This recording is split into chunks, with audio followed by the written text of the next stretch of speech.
Linguistics Behind the Scenes. What you always wanted to know about language and how to explore it. With Christina Sanchez-Stockhammer. And Dominic Piazza. Hello everyone! Hooray, we're back! Yeah, it's a cause for celebration. Always happy to be back here on our podcast. Absolutely. And Dominic, how is your German language learning going? Es geht. It's going. It's going. No, moving along smoothly, I hope. I really like learning languages, trying to learn as many as I can. But when people ask me how many languages I speak, I say, well, completely fluently, just English, which is my mother tongue. But I don't know. What even is fluency anyway? Yeah, that's really hard to tell. I suppose it's when you speak naturally at the speed that people would expect you to speak at. Yeah, I guess so. I kind of feel like it's almost like an arbitrary finish line that we've created for ourselves in our mind.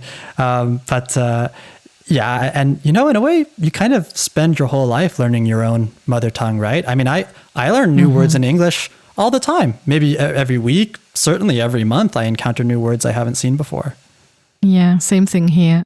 Language learning happens very slowly, sometimes frustratingly slow. I know people want to move quick. They want to learn a language quickly. But in the end, the question is, what's the kind of standard against which you're measured? And I suppose the most important standard is being intelligible and making yourself understood. As long as people can understand you, I don't think you have to speak perfectly. But unfortunately, when it comes to learning a language, I think perfection is something that learners frequently chase, right? They want to have a perfect accent, or they want to have perfect grammar. They want to speak like a native.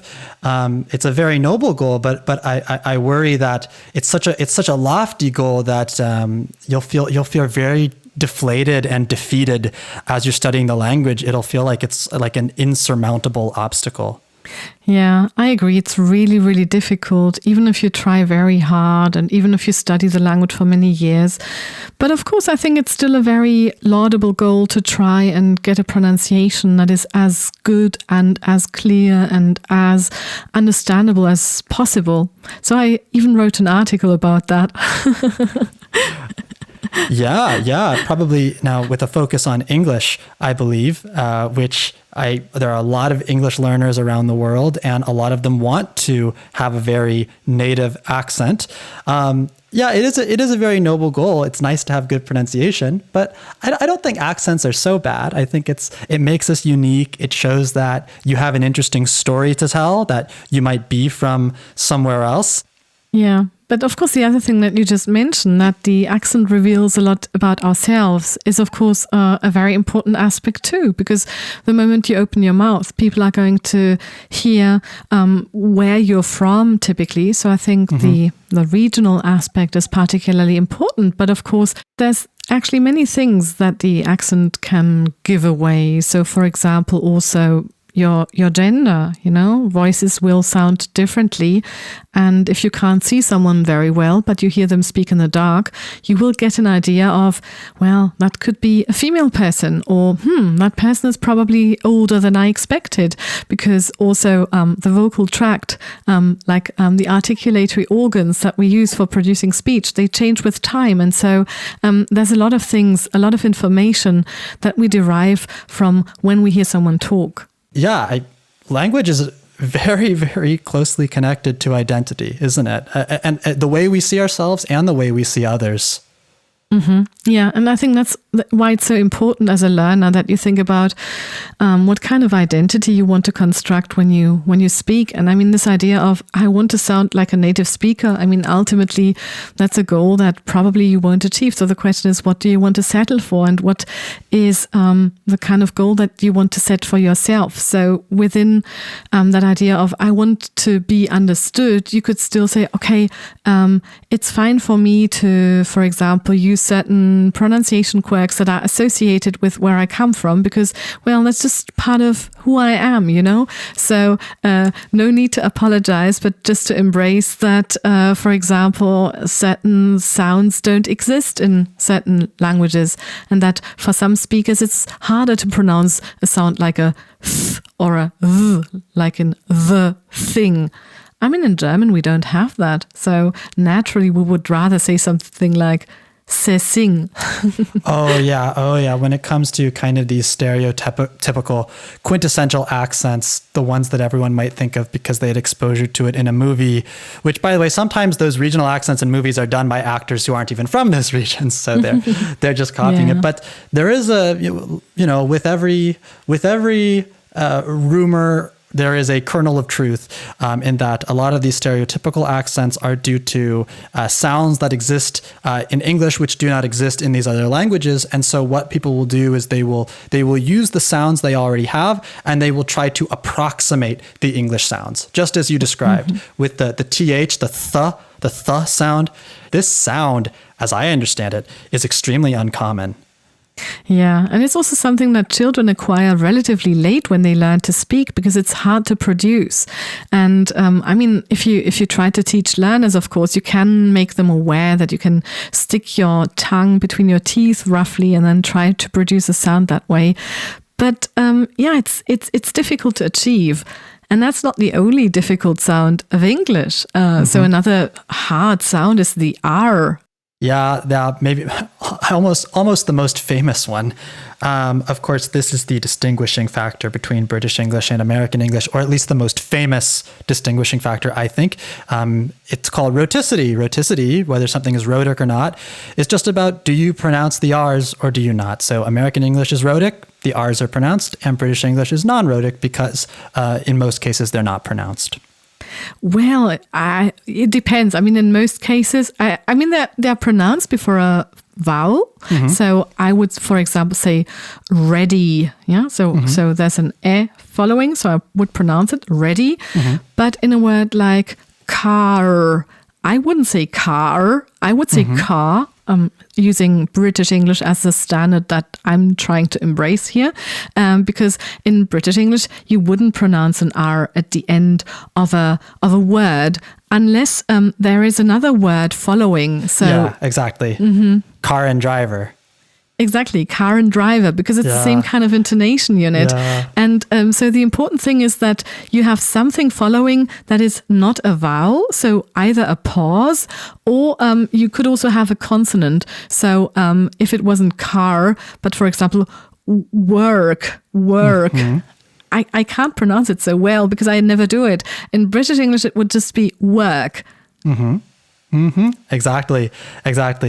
Yeah, I think Brits and Americans are acutely aware of this pronunciation difference.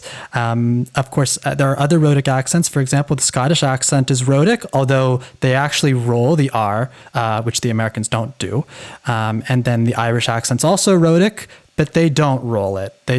So actually, I think the Irish R is a bit more akin to the American R in that way.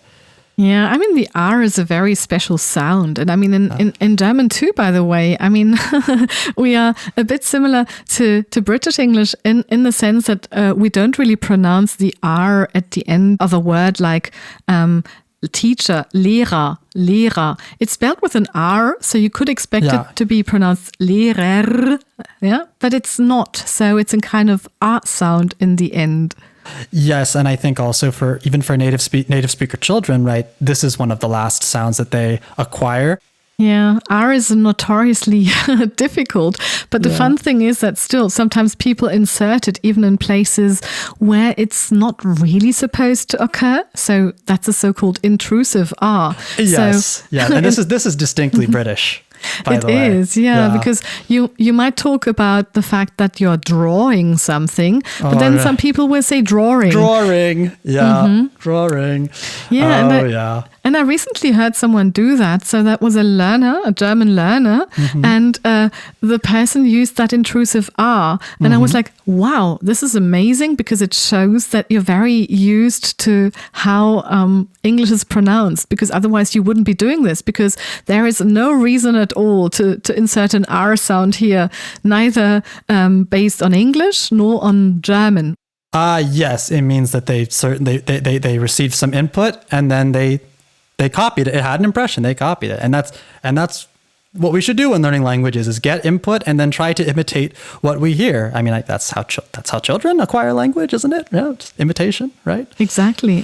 I think, imitation learning is very important. I mean, not just for learning languages, but for everything else. I suppose that's why parents often try to set a good example to their children, because if the children see that the parents are doing something, well, they're likely to do it. And it's something we can exploit in language learning. And that's why I think it's so important that, for example, if you're planning to be a teacher, so for students studying English to become teachers in the future, studying the pronunciation is a very important aspect, because you're going to provide an example to the pupils or to the students. No, I read a couple of years ago that some American parents were complaining that their children were starting to speak with British accents because they were watching lots of Peppa Pig. I don't know. I think those claims are a little bit dubious. I don't know if it was really happening, but it wouldn't be the craziest thing in the world, right? If a young child is receiving that input, they reproduce what they hear. So. Absolutely. You're likely to try and reproduce it as you heard it. And by the way, there's also studies that show that when British people sing American pop songs, they also use an American pronunciation. So it's quite interesting. So these things do happen. So it very much depends on what you're presented with. And of course, that makes it immensely difficult if you are uncertain about what different varieties of English you're being confronted with. So in Germany, for example, we have a very strong tradition of having English teachers who speak with a British accent. But then that changed in the past, 20 or so years. So there's a lot of people who are using an American accent. But then you might have a teacher using one model during 1 year and then one using another model during the other year. And in the end, you end up with the mixture. And you don't really know whether you should say car or car, because the people you listen to use different pronunciations.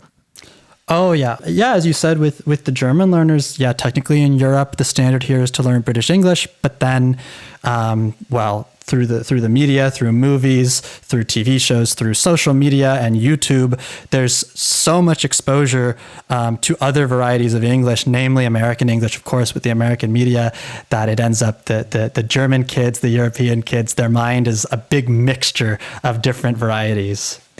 Which is perfectly fine, I would argue, because of course the English language belongs to the whole world, and there are so many different varieties all over the world. I mean, we are mainly discussing British English and American English here because these are the varieties that we're most familiar with. But of course, there's a wealth of different varieties all over the world. And so I think that's wonderful to have all this variety.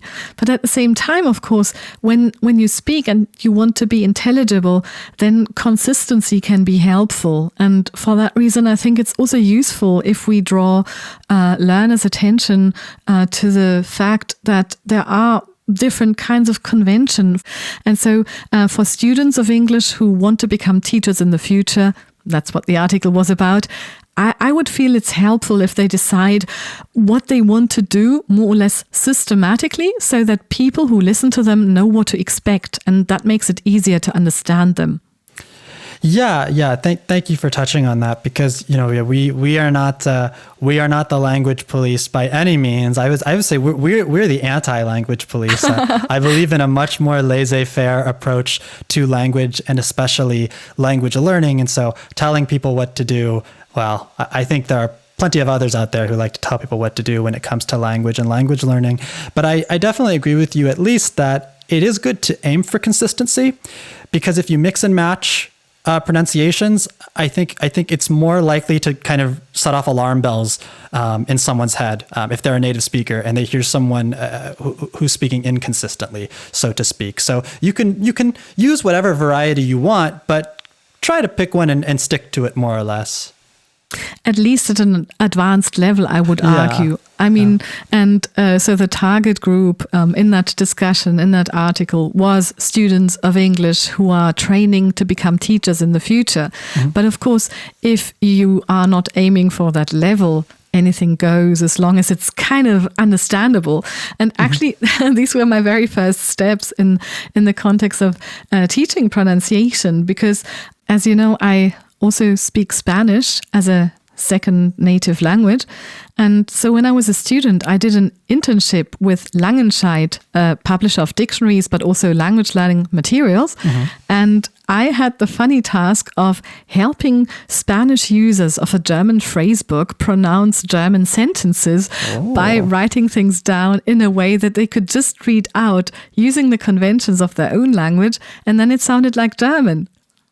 Ooh, a phrase book. Yeah, handy dandy little book of common phrases that you carry with you when you're traveling abroad or working abroad. Yeah, they still sell those, but with smartphones and the mobile internet, I think they might be a bit antiquated these days. Yeah, I would think so too. Even though I have to admit that, a few years ago I got one as well when I worked in Poland for a while. Right. So I was actually very happy to have one and be able to read through it and see what kind of sentences I might want to produce in certain situations. Yeah, so at that time it was just not possible to do that. And I mean, I suppose you've seen in dictionaries, you have these special symbols that represent how words are pronounced in other languages. Yeah, they look quite strange. They do, exactly. That's the International Phonetic Alphabet, and that's the academic linguistic way of doing it. And it's very precise and very, very helpful if you know how to use it. But if you're just a normal user of a phrasebook, you don't want that. You just want to go from what you know, how things work in your own language, and then you just want to read things out as they are, and you hope that it sounds like in the other language, and that's what I tried to do. Yes, the International Phonetic Alphabet, the IPA, not to be confused with an India Pale Ale, which is a type of beer. I think it might be my dad's favorite type of beer, actually. But actually, IPA, I learned IPA in my introductory linguistics class. It looks scarier than it really is. And it's kind of awesome because it really tells you very precisely how to pronounce something. Yeah, and so that's something that I actually have taught students for many years. So when I was teaching students in Bavaria who are studying to become teachers, they have to take a state examination, which is the same for students from all the universities. And so you train them to be able to write down text in English using those symbols. And you can pick between British English and American English. At least that's the way it was at the time. And that, of course, is very precise. But for the purpose of that phrase book, for Spanish users, we just wanted to make things as simple as possible. But Spanish pronounces sequences of sounds differently from German and English. So let's take the German word danke. So danke means thank you, and it's spelled D-A-N-K-E. Now, as a Spanish person, you may just say danke, but that's not correct. You don't want to pronounce the N sound like at the end of man, but it should sound rather like the sound at the end of ring. So danke, just like thank you. So you would automatically produce that, Dominic, because you are a native speaker of English. But so for the Spanish speakers, I just had to insert a G there in the middle of danke, which is not there in the original spelling, but which will help people pronounce it. And that was an interesting task, and you get dizzy if you do that for too long. Yeah.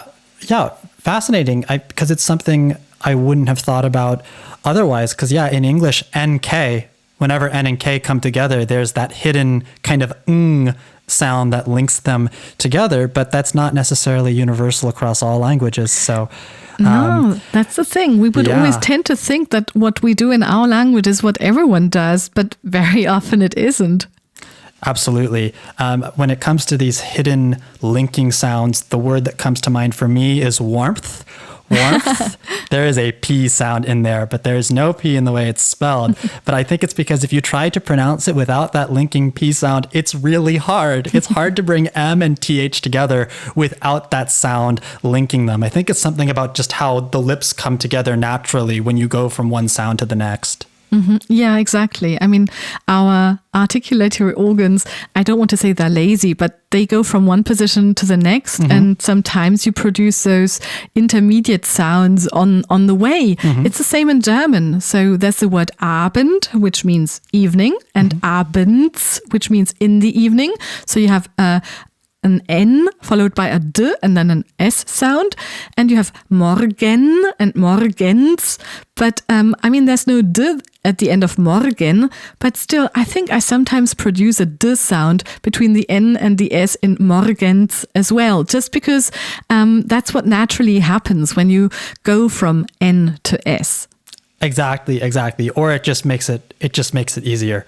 Exactly. Because trying to do it without it would require much more energy and effort. So yeah. And this phenomenon is responsible for a lot of pronunciation changes and accent changes throughout history. Well, across almost every language, I would think.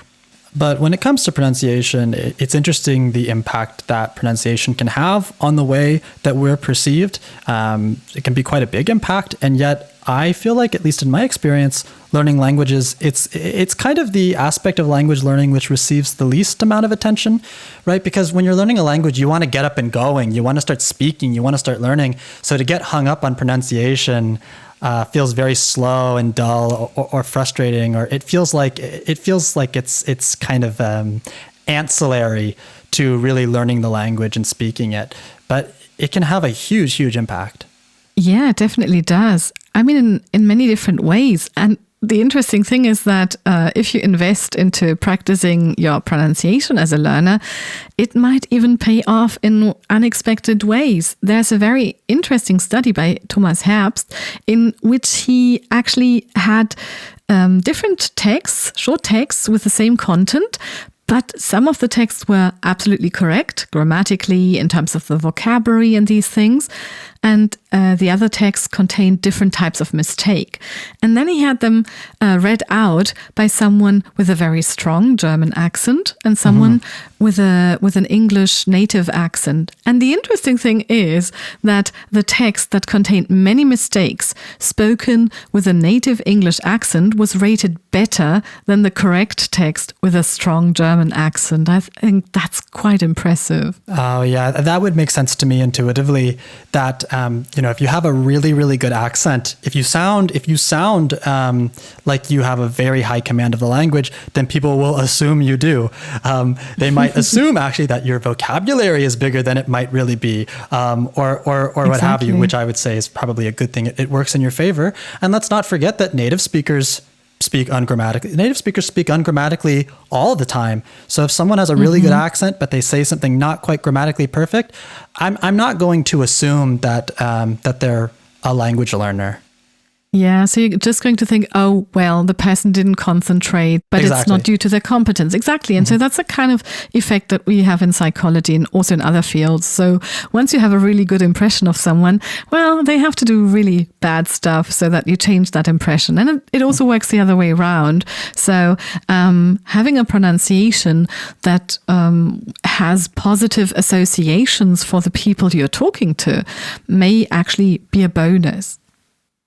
Yes, I certainly agree. And there's a lot of associations when it comes to accents. Americans really love the British accent because, well, first of all, the term British accent, what a silly term. There are like hundreds of accents across Britain, and Britain has more than one language, right? They have Scots and Welsh and Irish, but nevertheless, I think the British accent I'm referring to is probably the received pronunciation, which is the kind of high class, kind of posh accent that they might speak on the BBC, or maybe with the king or the queen might speak back when there was a queen. I think Americans find this that it seems to exude elegance or intelligence to them, which I think British people find very, very funny because, as you know, your accent is not directly tied to any of your personal traits. I mean, the regional accent in any case shouldn't be. I mean, that would be very, very strange, you know. Yeah. There's people of all types that speak with a British accent and with an American accent. So Absolutely. There's no reason why some of these people should be friendlier or more intelligent or things like that. So it's really certain ideas that we have, certain stereotypes that we have, but of course ultimately this is definitely not the case. And I mean this accent that you're referring to, I mean I'm not an expert in the latest developments there, but for example, if you listen to the radio, if you watch the news on British TV now, you'll see that it's now much more diverse. So not everyone is using that, but traditionally this kind of standard, that is also referred to with different names, has been used in teaching learners abroad. And that's the kind of standard British pronunciation that is still used, for example, in schooling in Germany. Yeah, standard, whatever that means. Sometimes it's kind of arbitrary. Standard American, I have no idea. They say it's an American accent with no regional markers, and so, or shall we say maybe general American, I should call it. I think my accent is pretty general. People like me, if you ask them what their accent is, they'll say, "Oh, I don't have an accent. I don't have an accent." Which is very silly, right? Place them in a foreign country and they will very quickly realize they do have an accent. But I think it demonstrates an awareness that they know that they speak in this more general, less regionally marked manner. Which is interesting because in German, for example, people typically speak the standard language with a regional accent. So when I speak German, for example, I have an accent that shows other people that I'm from the south of Germany. I wasn't aware of that myself before receiving training in linguistics, actually, because there's a sound that will very quickly give me away, and that's the S in the beginning of words. So if you take the word sun in English, well, in German, that would be Sonne. I would say Sonne, but let's say that the more standard pronunciation that is not from the south is Sonne. Sonne, Sonne. So I never use the Z sound when I speak German, usually. So for that reason, that will show people that I'm from a particular region, because in Germany, we don't have that tradition of having a kind of standard pronunciation that is used, for example, by certain classes, regardless of where they're from, like RP originally was, because it's the educated pronunciation that people acquired when spending time in boarding schools, for example. Oh yeah. And it's also, you have to think about the dialect that learners learn. So if you pick up a German textbook to learn German as a foreign language, invariably, I think you're going to be learning High German, which I would like to say, I had a classmate once who thought, "Ooh, High German." They thought that the high was a reference to social class. That High German was spoken by maybe upper class people. Totally understandable, but actually that's not what it means. That's not what the word high means. It actually refers to the highlands and the lowlands in Europe, in Germany, and actually the Netherlands. Netherlands means lower lands. That's the root of that. I think it's about the actual elevation of the territory. It does not have to do with social class. But nevertheless, High German, I believe, originates from Hanover, or the Hanover area, which really surprised me when I was learning, because, standard French is the French of Paris, standard Japanese is the Japanese of Tokyo. So I assumed that standard German was the German of Berlin. But German said, no. The Berlin dialect is totally different. No, it isn't. And I mean, there's still debate on what exactly represents that kind of standard pronunciation. And again, I mean, I'm no expert on that. So for that reason, I wouldn't venture into making very strong claims here. But even so, I mean, there is a certain kind of standard pronunciation that you will hear, for example, by newsreaders traditionally, which doesn't have that feature that I just talked about, that is distinctly Southern. But otherwise, I mean, also in the region of Hanover, people will speak in a way that makes other people notice, okay, they're from that region. So in Germany, well, the regional marking is very important. But I mean, in Great Britain, RP traditionally was unmarked regarding region. Oh, very interesting. Very interesting. Well, and certainly Britain has that very famous London working class accent, right? The Cockney accent, which is very famous. I'm not sure if it's a positive or negative connotation. I think actually it's viewed as quite friendly. It has kind of a friendly sound to it. Yes. I think there's a lot of positive associations with it.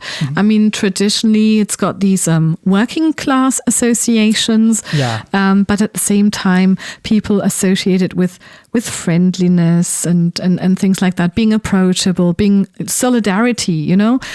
For that reason, I think it's got a very positive image. And if I'm not mistaken, actually, some features of it have also become part of, let's say, the latest kind of developments of standard British English, so to speak. That is what I've heard. That's what I've heard. Yeah, dialect leveling, which is this phenomenon of when you have people with different dialects living around each other and interacting with each other every day, their dialects kind of rub off on each other, so to speak.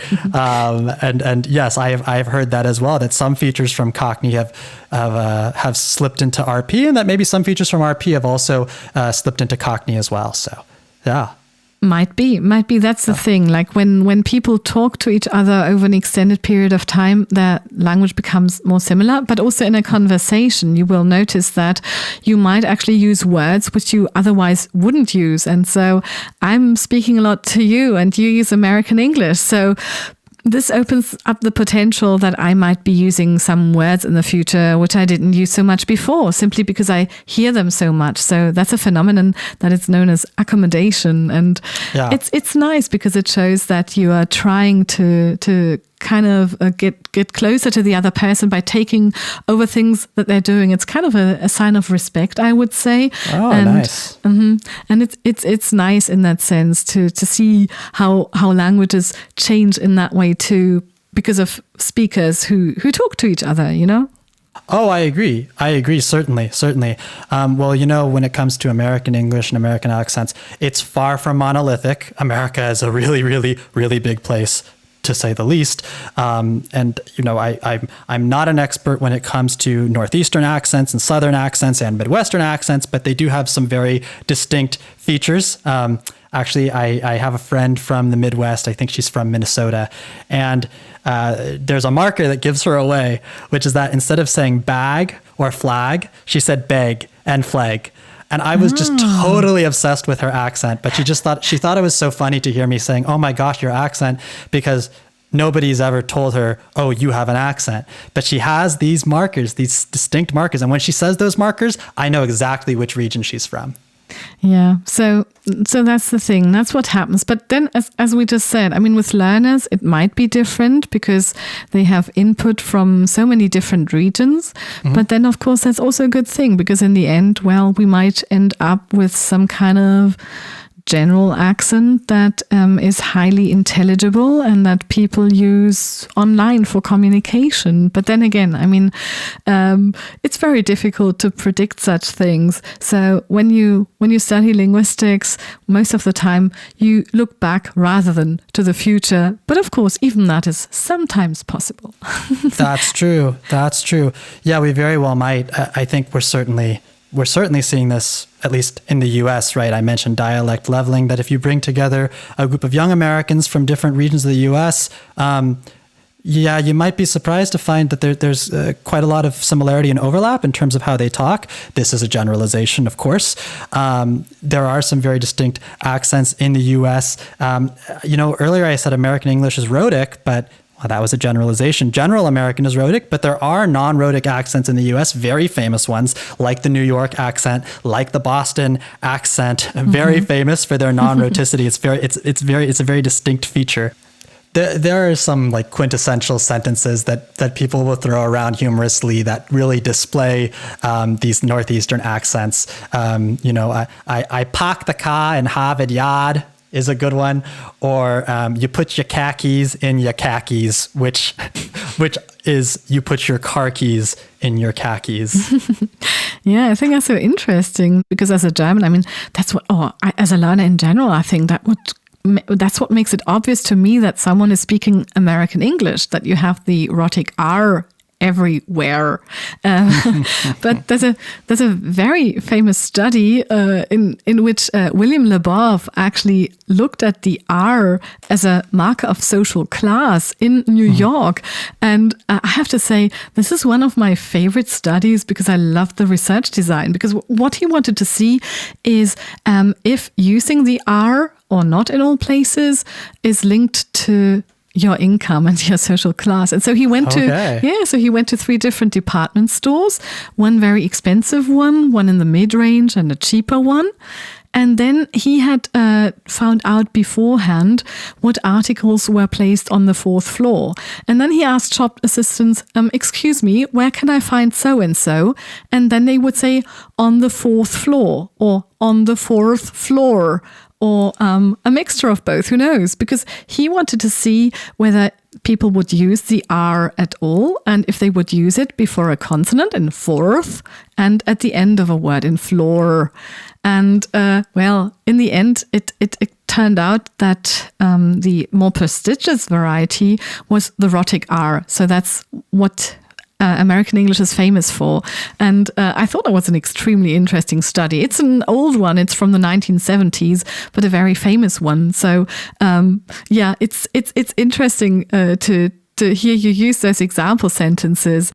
Oh, that's a very cool study. I like the way he designed that. That's really clever. He was actually it wasn't in a lab. He was going out into the wild and collecting data, which is very, very clever. And yeah, the 1970s, these accents actually can change quite rapidly, especially with newer generations of people. I think if you listen to a lot of younger New Yorkers, I think you'd find that rhoticity is probably more popular these days, but well, I'd like to see what the science has to say about that.